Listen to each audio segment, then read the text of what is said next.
तो फ्रेंड, भगवान विष्णु की कृपा आप सब पर बनी रहे। 3 मार्च 2023 आज फाल्गुन माह के शुक्ल पक्ष की एकादशी है। इस एकादशी को आमल की एकादशी कहा जाता है और कई जगह इसे रंग भरी एकादशी के नाम से भी जाना जाता है। इस दिन भगवान विष्णु को प्रसन्न करने के लिए व्रत रखा जाता है। एकादशी का व्रत रखने वाले जातकों को सभी कष्ट दूर हो जाते हैं, सभी मनोकामनाएं पूरी होती हैं।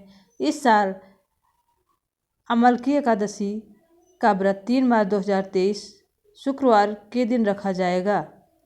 अगर इस दिन व्रत रखा जाता है, पूजन व्रत के बाद कथा अवश्य पढ़नी चाहिए, जो आपको सुनाते हैं। विष्णु भगवान की कृपा आप सब पर बनी रहे।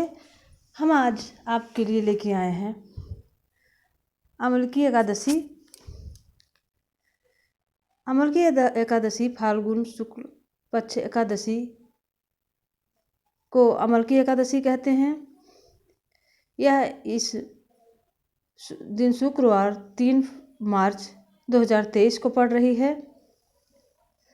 एक बार महर्षि वशिष्ठ बोले कि हे राजन, सब व्रतों में उत्तम और अंत में मोक्ष देने वाले अमल की एकादशी के व्रत का मैं वर्णन करता हूँ।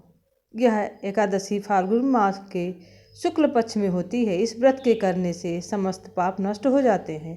इस व्रत का 1000 गौदान के फल के बराबर होता है। 1000 गौओं का दान किया जाए उसके बराबर इसका पुण्य मिलता है।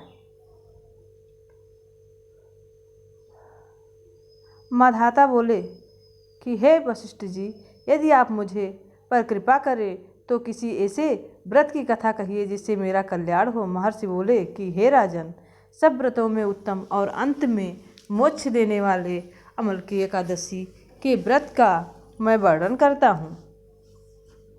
यह एकादशी फाल्गुन माह के शुक्ल पक्ष में होती है। इस व्रत के करने से समस्त पाप नष्ट हो जाते हैं। इस व्रत का फल 1000 गौदान के बराबर होता है। जहाँ 1000 गौदान करने का पुण्य मिलता है, वहीं यह व्रत करने से और यह कथा सुनने से पुण्य मिलता है।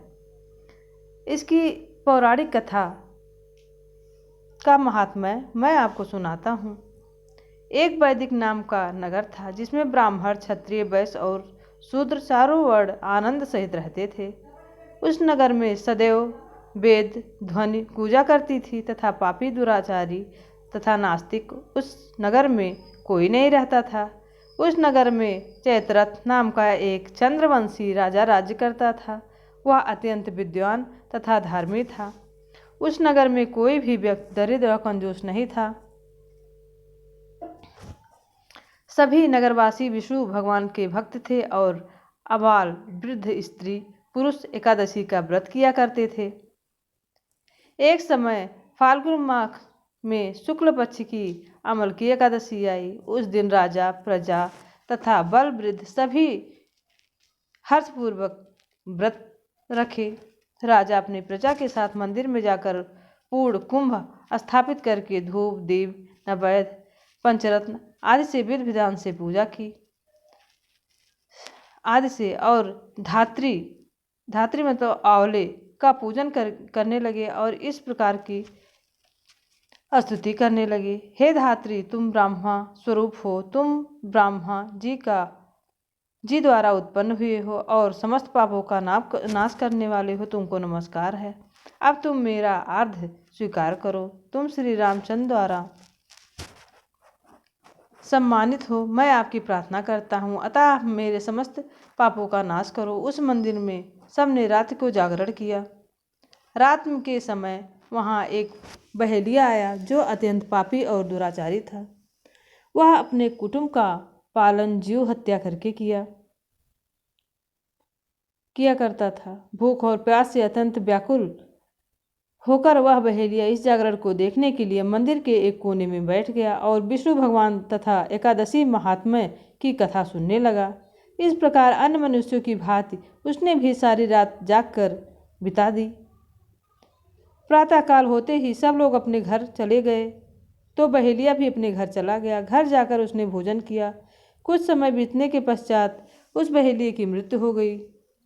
मगर उस अमलकी एकादशी के व्रत तथा जागरण के से उसने राजा विदुरथ के घर में जन्म लिया और उसका नाम वसुरथ रखा गया। युवा होने पर वह चतुरंगी सेना के साथ सहित तथा धन धान्य से युक्त होकर 10,000 ग्रामों का पालन करने लगा।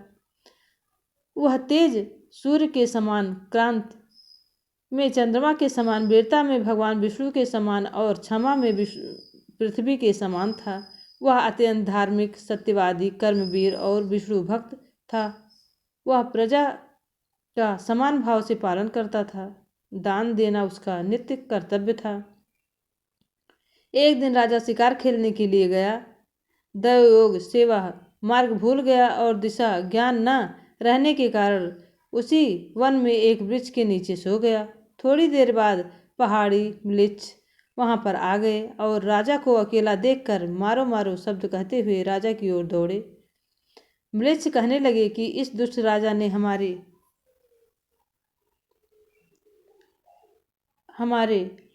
माता, पिता, पौत्र आदि अनेक संबंधियों को मारा है तथा देश से निकाल दिया है, था इसको अवश्य मारना चाहिए। ऐसा कहने पर वे म्लेच्छ उस राजा को मारने दौड़े और अनेक प्रकार के अस्त्र शस्त्र उनके ऊपर फेंकने लगे।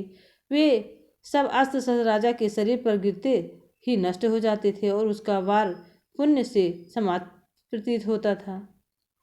अब उस म्लेच्छों के अस्त्र शस्त्र उल्टा ही उन्हीं पर प्रहार करने लगे, जिससे वे मूर्छित होकर गिरने लगे। उसी समय राजा के शरीर में एक दिव्य स्त्री उत्पन्न हुई। वह स्त्री अत्यंत सुंदर होते हुए भी भुगटी टेढ़ी थी।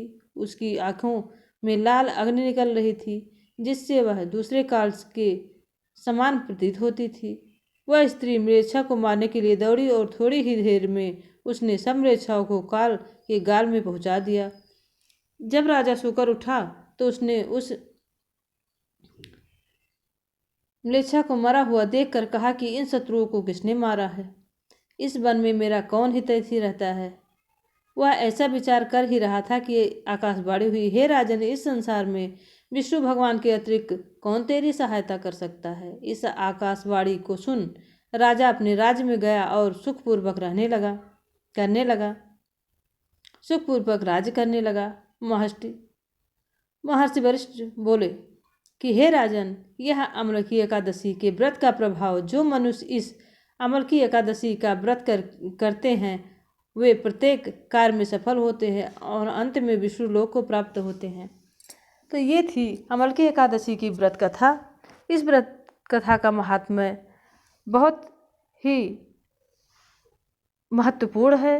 जो इस कथा को करता है, व्रत को रखता है, इस कथा को सुनता है, उसे 1000 गौओं के दान करने के इतना पुण्य प्राप्त होता है।